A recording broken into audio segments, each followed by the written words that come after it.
Assalamualaikum warahmatullahi wabarakatuh. Saya Sri Yesi, guru bahasa Inggris unit kerja di SMA Negeri 2 Kuningan. Berikut akan saya jelaskan bagaimana langkah-langkah saya mengajar di kelas 12 dengan materi news item. Untuk pertemuan yang pertama, saya menyiapkan kegiatan reading activity. Untuk reading activity ini, saya siapkan 2 teks yang sumbernya dari Jakarta Post. Untuk teks yang pertama, kita concern ke pemahaman bacaan. Siswa membaca teks, kemudian guru memberikan pertanyaan terkait teks dan siswa menjawabnya. Kemudian untuk teks yang kedua, guru menjelaskan tentang sosial atau fungsi sosial dari news item, kemudian struktur teks dari news item, dan unsur kebahasaan dari teks news item melalui teks yang kedua. Setelah mereka memahami itu semua, kemudian guru memberikan pertanyaan terkait teks dan siswa menjawabnya. Itu adalah pertemuan yang pertama. Kemudian pertemuan yang kedua yaitu tentang listening activity. Sumbernya dari CNN Student News.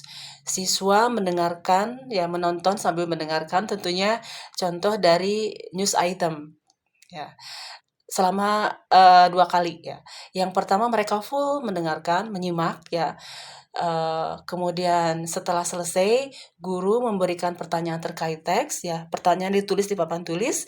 Kemudian setelah itu siswa mendengarkan untuk yang kedua kalinya news item. Setelah itu mereka menjawab pertanyaan dari guru. Keuntungan dari saya memberikan contoh news item dengan sumbernya itu dari CNN Student News ya, yaitu bahwa siswa mendapatkan contoh tentang profesional news anchor, profesional reporter, dan juga contoh bagaimana seorang narasumber itu menjelaskan secara natural. Kemudian setelah siswa selesai menjawab seluruh pertanyaan dari guru, kegiatan diakhiri dengan project ya. Projectnya itu yaitu membuat berita ya. Sesuai contoh ya, ada news anchor, ada reporter, dan ada narasumber itu. Ya, kemudian untuk proyek ini diberi waktu selama kira-kira 3 minggu ya. Jadi guru membagi siswa menjadi 4 kelompok. Masing-masing kelompok ya kira-kira ada 8 sampai 9 siswa. Di situ yang disiapkannya setiap grup itu 2 news ya, paling tidak 2 news dengan 2 berita dengan durasi waktu minimal itu 10 menit. Oke. Pada pertemuan kedua ini banyaknya yaitu kegiatan di kelompok tentang bagaimana mereka bisa menjalankan proyek tersebut. Kemudian pertemuan ketiga yaitu bahasannya tentang direct and indirect speech ya. Pertama-tama guru memberikan contoh teks lagi berbasis teks ya. Memberikan contoh teks, kemudian siswa mengidentifikasi direct and indirect speech yang ada di dalam teks tersebut ya. Kemudian setelah itu guru memberikan materi khusus tentang direct indirect speech yang memang materinya tersebut agak complicated sehingga memerlukan waktu untuk menjelaskannya. Itu adalah pertemuan ketiga. Dan pertemuan keempatnya seperti biasa siswa membaca teks, akan tetapi untuk pertemuan keempat ini teksnya itu dari siswa sendiri ya. Siswa sendiri mereka sendiri memilih mana teks yang akan dibahas di kelas ya. Setelah setuju teksnya yang mana, guru menyuruh siswa untuk mengidentifikasi mana direct speech dan mana indirect speech yang ada di dalam teks untuk kemudian diubah ke umpamanya kalau siswa itu menemukan direct speech, maka direct speech itu diubah ke indirect speech dan sebaliknya. Apabila siswa menemukan indirect speech di teks tersebut, maka indirect speech tersebut diubah ke direct speech. Karena sebelumnya siswa sudah mendapatkan materi tentang direct and indirect speech, maka kebanyakan siswa bisa merubah dari direct ke indirect atau kebalikannya. Tapi ada juga yang kesulitan untuk merubahnya, biasanya karena terkait tensis. Ada beberapa siswa yang belum memahami tensis. Akan tetapi karena tensisnya itu tidak begitu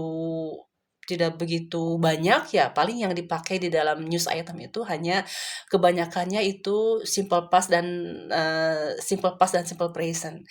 Jadi ya mayoritas siswa itu bisa mengikuti. Itu yang dilakukan di pertemuan keempat. Ya. Kemudian untuk pertemuan kelimanya, siswa masih mempraktekkan direct and indirect speech, tapi itu yang awalnya tadinya tercenter, yang untuk pertemuan kelima itu individual. Siswa sendiri yang menemukan teksnya ya, kemudian dicari ya. Waktu itu guru menyuruh siswa untuk paling tidak menemukan 5 direct speech dan 5 indirect speech untuk diubah ya.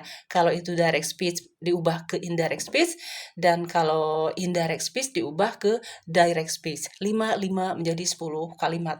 Nah, 10 kalimat itu bisa ditemukan di 1 atau 2 berita ya. Paling tidak 1 atau 2 berita, jarang yang sampai 3 berita. Nah, adapun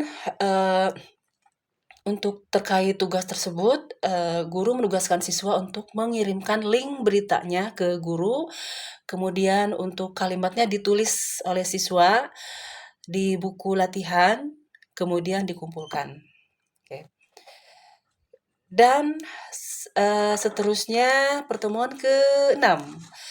Pertemuan ke-6 ini guru memeriksa bagaimana tentang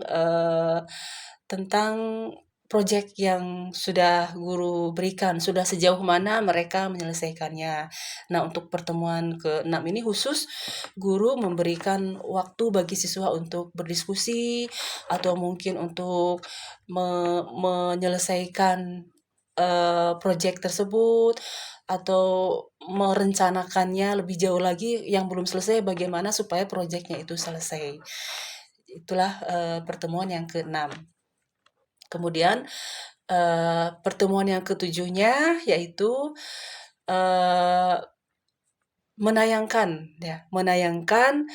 hasil karya siswa, yaitu news item ya.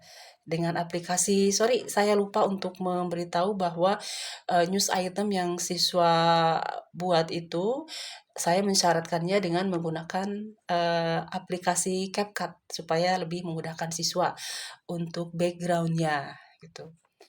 Dan terakhir pertemuan yang ke-8 yaitu ada reading test tentang news item. Demikian yang bisa saya sampaikan tentang bagaimana langkah-langkah saya mengajarkan news item di kelas 12. Terima kasih.